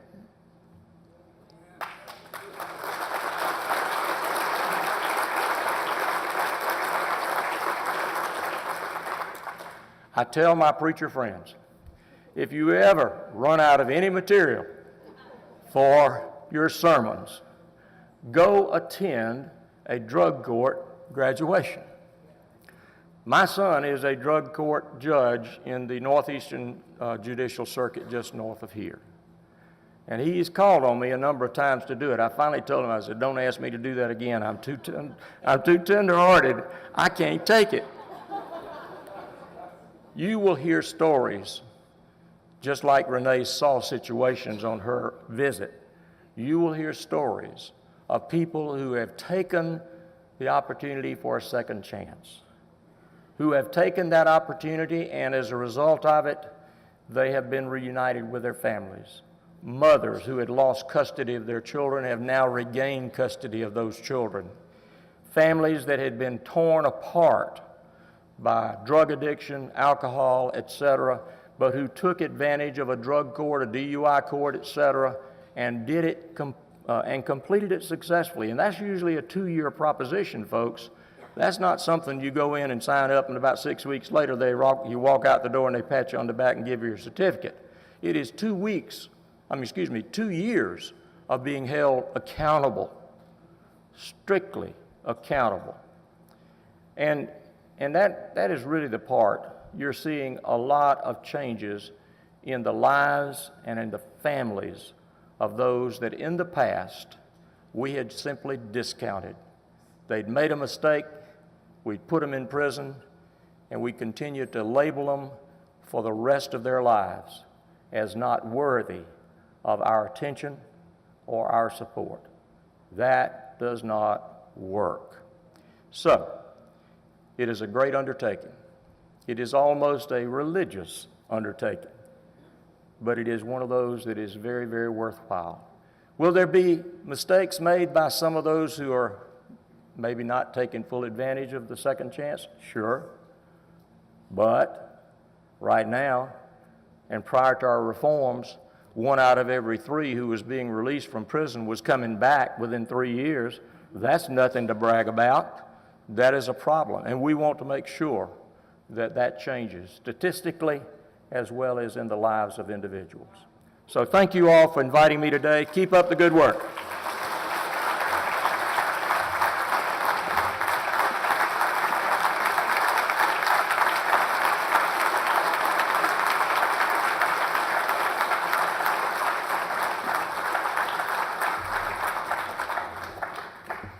All right. Well, we still got a little bit more of the program to go, but it is my pleasure to introduce my boss, the commissioner, who I try to dress like a little bit today. Y'all notice?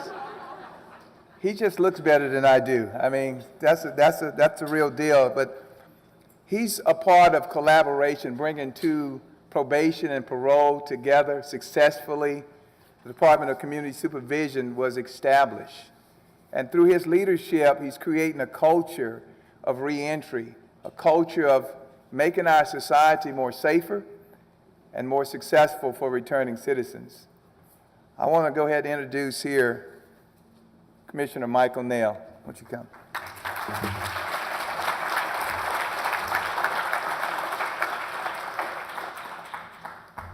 Good afternoon. It's kind of awkward. The governor said I was following him. I said, Governor, I was supposed to introduce you. But nevertheless, we'll make this happen, and I will be brief. If I could, first and foremost, if you are a member of the Department of Community Supervision team, would you please stand? Thank you.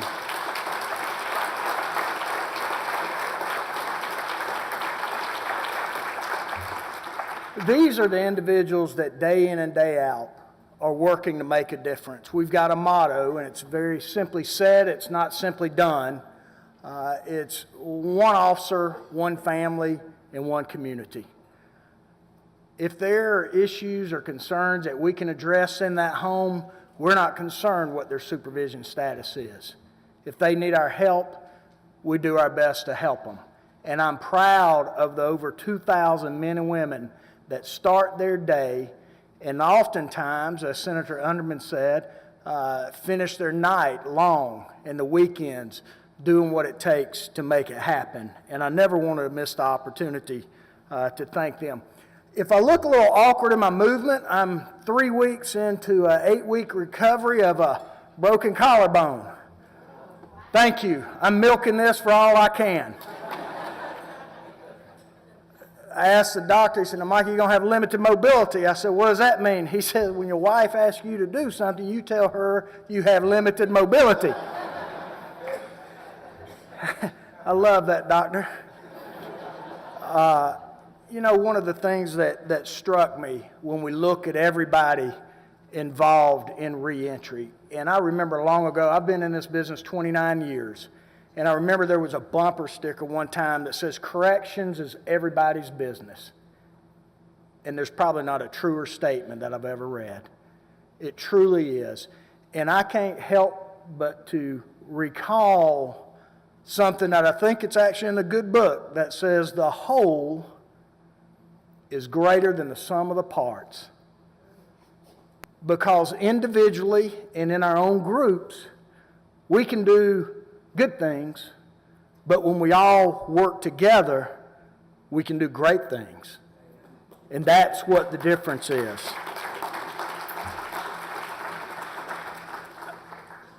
Representative Efstration, I thank you. He was kind enough 2 graduations ago to come down and speak to our class of graduates from basic community supervision officer training. He has been a leader in the criminal justice reform efforts. You heard Senator Unterman talk about her ride-along. The officer said, "Michael, what should we do?" I said, "For God's sakes, bring her back alive." Let's start with that. And they excelled, and I was happy about that. If you ever want to go on a ride-along, I would strongly encourage it because it is an eye-opening experience. It is an eye-opening experience. Representative Efstration, I was trying to get your attention because I know you're a very prominent and capable attorney, and when we were asked if we ever broke the law, I was trying to get you to kind of give me some guidance on statute of limitations on some of those things. But looked over, so I just didn't say anything. But I am proud to be here. I didn't get a chance to introduce Governor Deal. But if you don't mind, this is kind of strange. But I think it's important that you hear how I would have introduced him, because I've done it before, and his points were right on target. I would have started talking about, number one, he's a veteran. He has served our country, and we certainly thank all of those that have. He was a county attorney. He's been a judge. He was a state legislator. He was a congressman. That's well and good. He's not a leader by title, though. He's also a grandfather. He's a father. He's a husband. He'll be the first to tell you that Governor's First Lady Sandra Deal is the better half of their marriage. I think that shows that he is also a very wise man. And he will be the first to tell you that. But last month he spoke to the accountability court judges, and he was introduced, and they were naming the awards that he had won. And as every good leader will do, he gave the credit to the folks like you that are out there doing the job day in and day out to make criminal justice reform work. But you know, it also takes a leader like Governor Deal and the legislature to chart the course, cast the vision, and make sure we stay pushing towards the destination. So I wanted to personally thank the Gwinnett Reentry Alliance for what you are doing to make a difference, for our legislature who day in and day out works to make a difference. And I can assure you of one thing, that together we can accomplish much more than if we work apart. So thank you for the opportunity to be here, and thank you so much for what you do daily to make us a better state.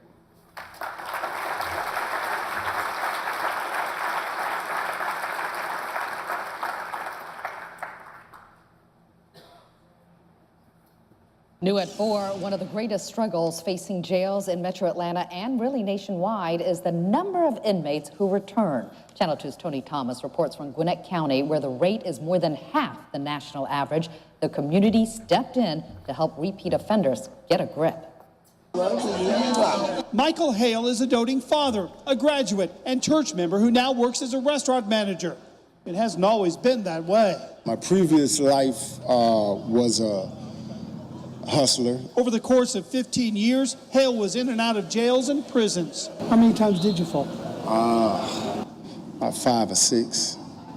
You know, just thinking that I can thinking that I can go at it in a better way. His longest stretch and his last for drug dealing was 2 years.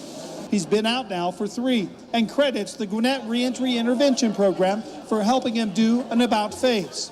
Since its start in 2012, GRIP, as it's known in the jail, has helped 1,500 inmates tap into drug treatment, job training, and other services through community partners. Authorities say the programs are working.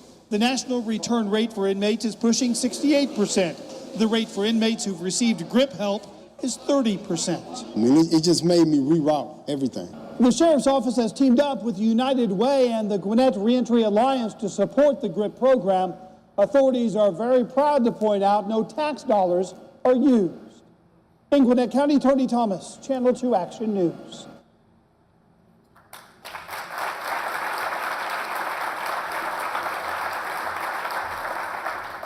Good afternoon, my brothers and sisters.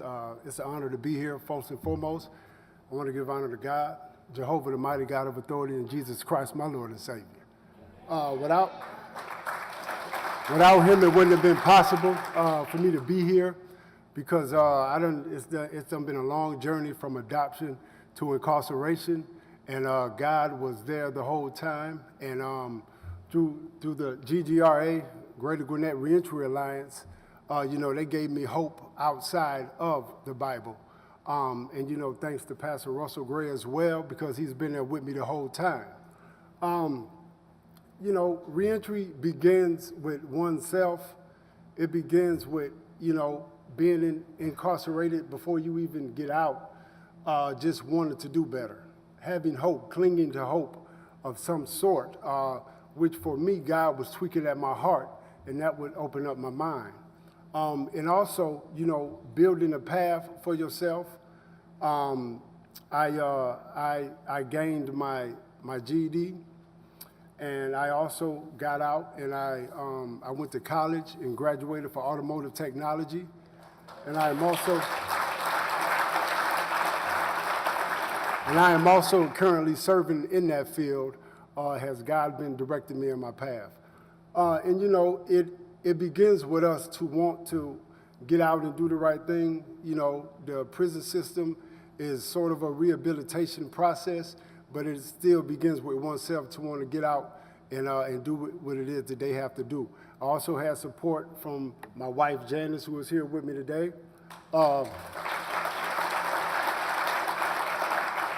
She was my backbone through it all, through the barriers that Ms. Karen had put up here. I have been faced with all those obstacles. I never lost hope, never gave up. God placed me with immediate friends. Some of my friends came with me here today. Miss Lynette Mitchell, Brother Calvin, and also my sister here. So, in having a church home, a foundation, when I first got out, I went to church. I praised the Savior, and my friends were changed, my work environment was changed, I had doors closed, God opened up others.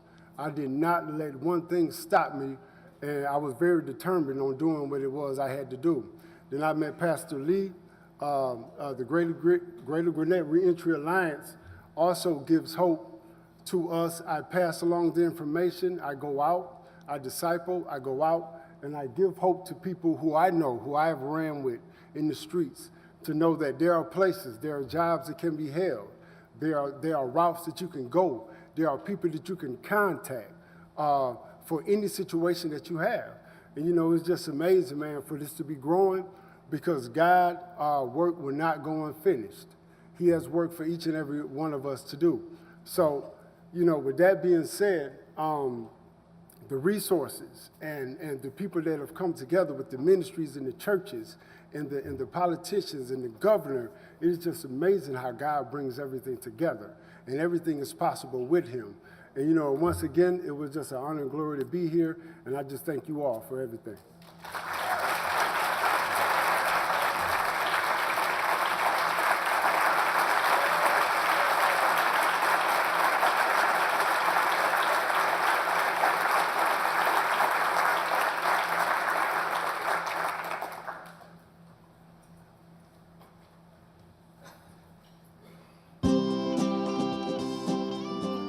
Lee Robbins' successful life as pastor, husband, father, and businessman fell apart when one of his employees took some illegal actions in order to help a client. As the owner, Robbins took the fall and served prison time. When Georgia's Department of Corrections eventually released Pastor Robbins, he experienced firsthand the trials that most ex-prisoners face upon reentry.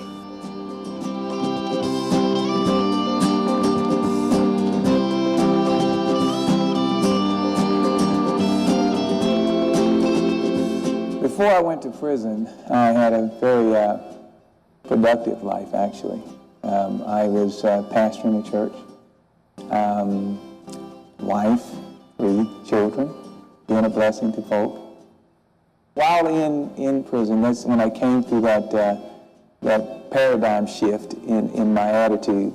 I started saying, you know, the Lord put it in my heart, and He said, he asked me the question in just reading the scriptures. As I was reading the scriptures, He says, can these bones live? Ezekiel 37. And I said to God, you know, He asking me, I said to God, you know, just like Ezekiel did. And he said, well, you need to speak life to them. And immediately, when the word I got from speaking life was, start a program that will encourage them to do better coming out of prison. And I started the PATH program, which stands for Purpose Achieved Through Him. That's the acronym for Purpose Achieved Through Him.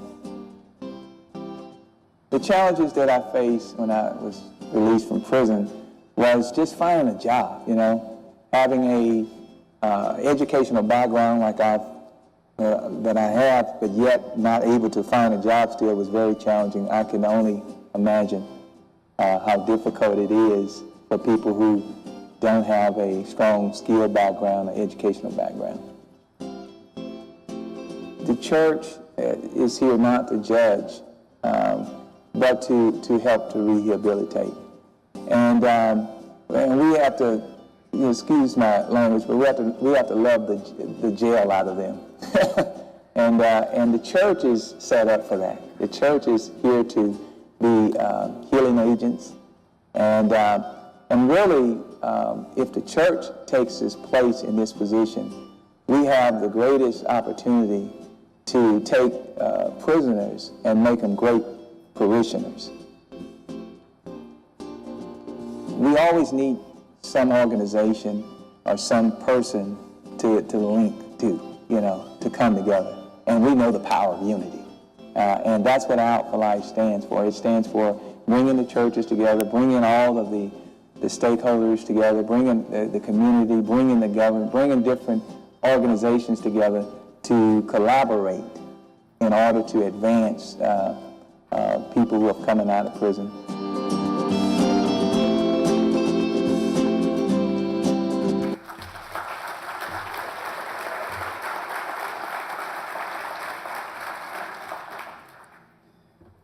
God is good, right?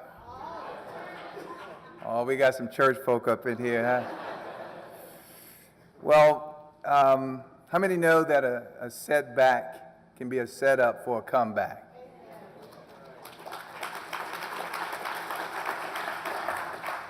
You know, I'll be remiss if I did not acknowledge some very beautiful people in this audience here.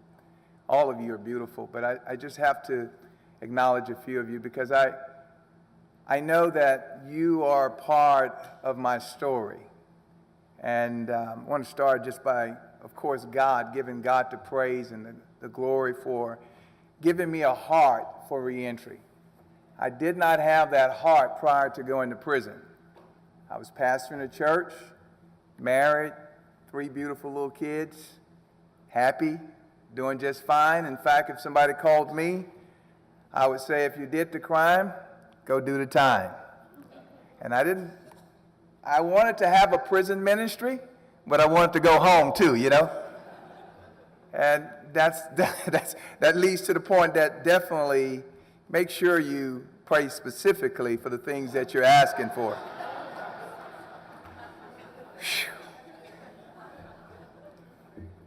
I want to give honor to Governor Deal in his absence now, and the representatives, which this is all about. Seen Senator Unterman and went to go hear her speak the other night. She's always out there doing the work of helping the least of these. So thank you for coming. Commissioner Michael Nail and Assistant Commissioner Scott Muir, you guys are doing a job that is that I definitely couldn't do. But I know that you're doing it because you're balancing two different worlds, seem like. Security and at the same time helping those that are coming out of prison or those that we serve. Balancing that in an organization and bringing it all together.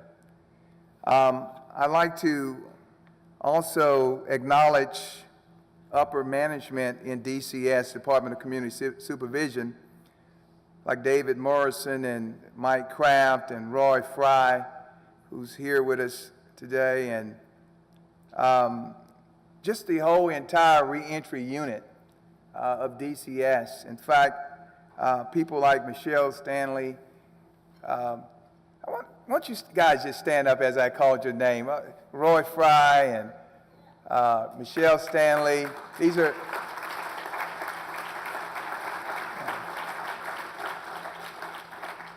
You know, also Tony, I don't know if Tony is here, Tony Loudon and Renee Sneed. Why don't you stand, please? She's in operations.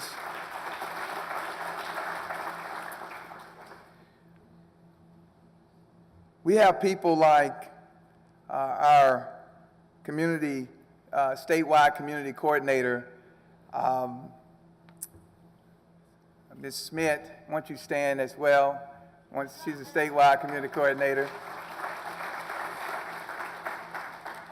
We can go on and on and on. There are a lot of our team, the reentry unit, the whole reentry unit team. If there are others, why don't you go ahead and stand? These are the people that are fighting for reentry. Amen. All the community coordinators you see out there, community coordinators, some of the counterparts. I'm a community coordinator for Gwinnett, and we have housing coordinators that are out there. We have in-reach coordinators that are here supporting this event. Thank you for coming. I want to say thank you to a lot of the churches that are here. We got Victory, we got Free Chapel representation here, 12 Stone representation here, and the Source Church. I like our church. My wife and I pastor this church, the Source Church. Why don't you stand as well if you're part of the Source Church?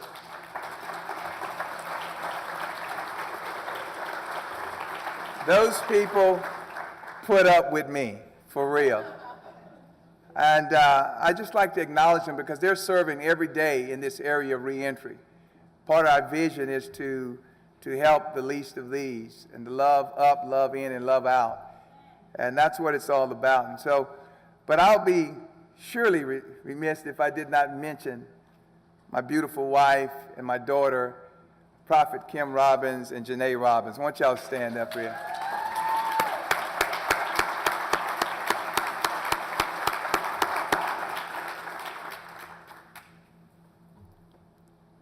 It was my family when I was in prison. My wife brought my 3 kids to come and see me every week for 3 years. I didn't realize how I even got there. All I know is that I have a heart to do good and help people, and I gave a guy a job in Tulsa, Oklahoma.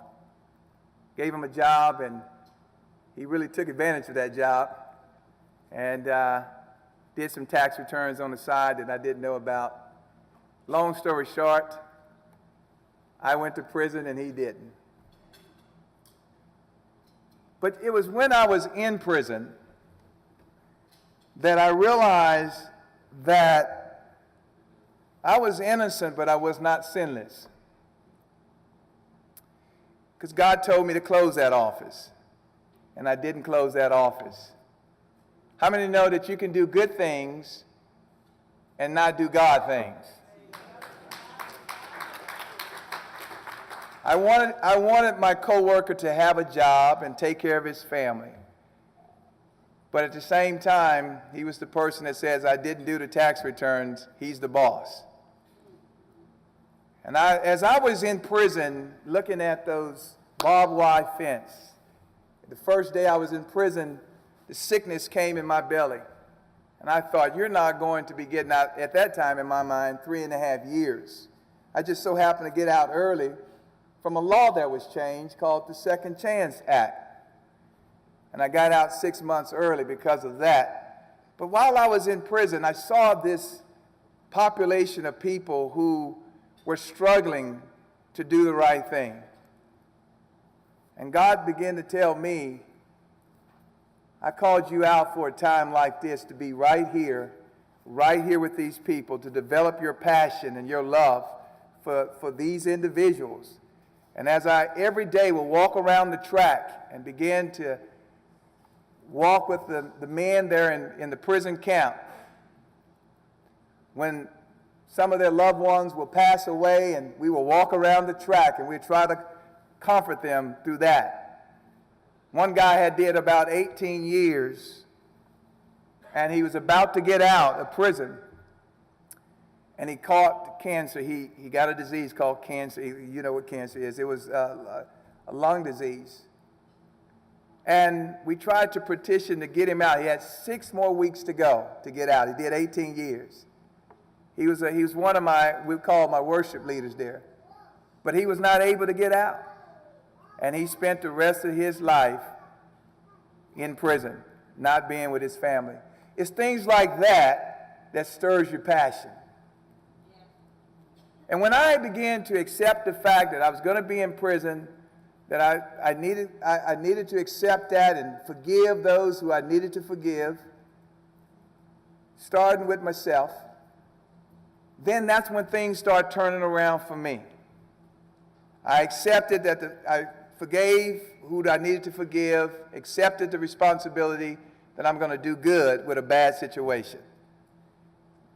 Come out from that situation. As I came out, we started churches. My wife started, and I started about 3 to 4 churches. We planted 3 or 4 churches here in the Gwinnett area.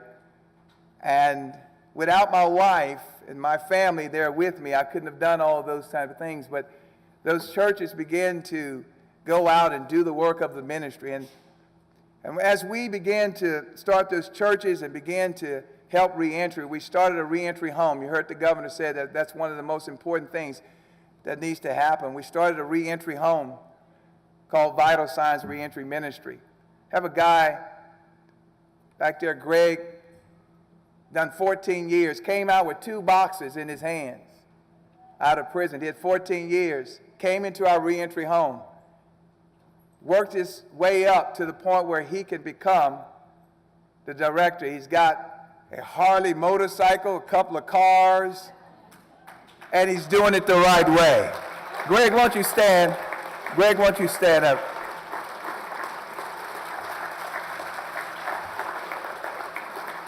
See, this is why I do reentry for people like Greg, and there are hundreds of other men that have gone through our reentry home. We see people hurting. We help them with life coaches. We help them to get back on track in life. To God be the glory. It's like churches like Apostle Fritz and Tabernacle Church that allow us as a community coordinator for the Department of Community Supervision to come and use his mega church for different resource fairs. And they've always, him and Lisa always have opened their hearts up to us and accepted us for who we were and accepted the Department of Community Supervision. It's people like, they are stations of hope. They are the healing communities. If you want to know how that works, why don't y'all stand? Why don't y'all give this couple a wonderful hand? Thank you. He's also my apostle. He ordained me as a minister as well. I'm so excited to be able to give jobs and work with GRIP, the GRIP program, Colonel Pinkard and the people there, Butch Conway and all of them with the GRIP program, because they are giving jobs to individuals who are coming out of prison. And I partner through our church, we partner with them with something called Uplift. Uplift stands for Uber plus Lyft. Forgive me, I'm getting older, I gotta have acronyms on everything I do. Uber plus Lyft. I'm gonna tell you how that came about. That came about me sitting in the Department of Community Supervision office, and as I was helping returning citizens, I was finding out they were not able to get to their community supervision office, parole officer, you know, to make their appointments. And I thought, man, that's tough. And they couldn't get to work so they can pay their fees. So I said, God, what can we do to help the returning citizens get to work and get to their probation officers? Uplift came out of my spirit. So our church started something called Uplift. We have dispatchers that are working out of their home. It's the only job that you can do in your pajamas, I say. And they're dispatching rides for returning citizens to get from home to work and to get to their supervision officers. And you know what? They are encouraging them or uplifting, because that's part of that word that God gave me. He said, speak life to them. So our dispatchers know that when they call them and find out if they're in the Uber car, that Lyft car, they're encouraging them. How are you doing, Mr. and Mrs.? And how are you doing today? Is there anything you want us to pray about? Is there, and as they're going to work, which is, amen, we got a captive audience right there. They may even pray with them or encourage them and just encourage them to keep on going. And GRIP is a part of sponsoring that.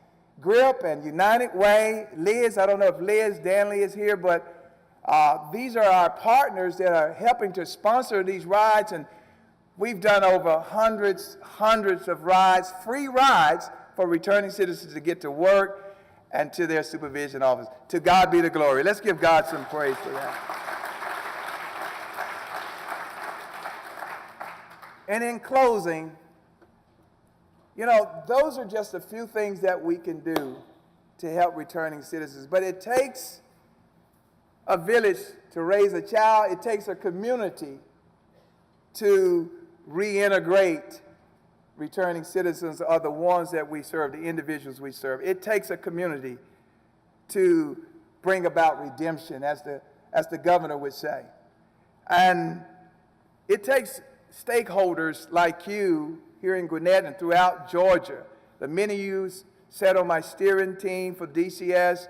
Several of you have come to GGRA, which I got a chance to be a president, the second president of GGRA, and a permanent board member. And it sounds like I'm tooting my horn, but I want you to understand that you can go to dark places in your life and don't even know how you got there and still come out returning citizens, still come out not making excuses, but really, really beginning to allow God to show you your purpose and your passion.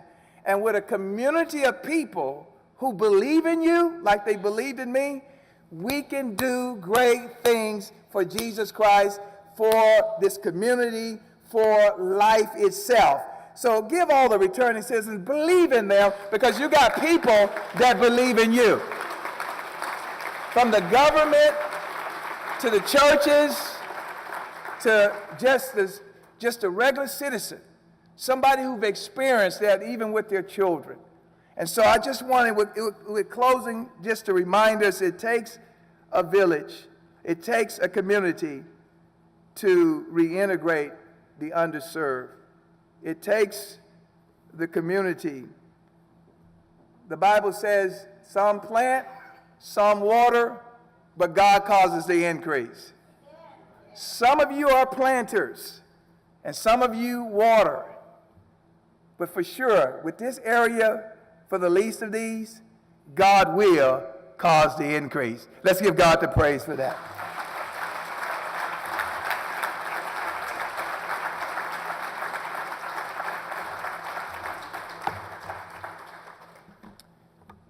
We're going to ask Apostle Musa, won't you come and close us out in a word of prayer? Thank you so much. You've been great. You've been awesome. If you take your programs with you. If you're looking to get involved with Reentry, my information is at the back of that program. Give me a call. Let's get together. Let's be that community to make a difference. Karen, I didn't see you there, so I didn't even, that's why I went on. You have anything else that you would like to add? Our president, let's give our president a hand.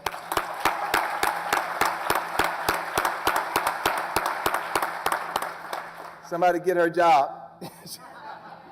She deserves it. Apostle Fuse. What an honor it is to be here, and I just feel like we're all just right in the middle of God's divine purpose, because this is powerful. Thanks to everybody and everybody that makes this possible. But let's just pray.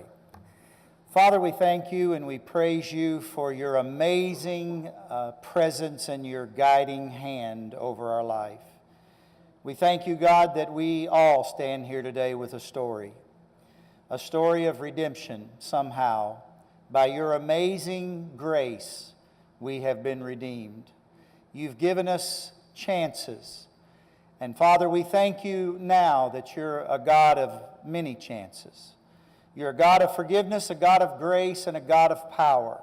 I thank you that you bring this community together, all of its leaders and everyone involved, and you bring us together to minister to those who deserve another chance. We thank you for life abundantly that rises up within them, that they will be everything that they have been created to be and called to be, and destiny will rise up in them. We give you the honor and the glory and the praise. In Jesus' name we pray, amen. Amen.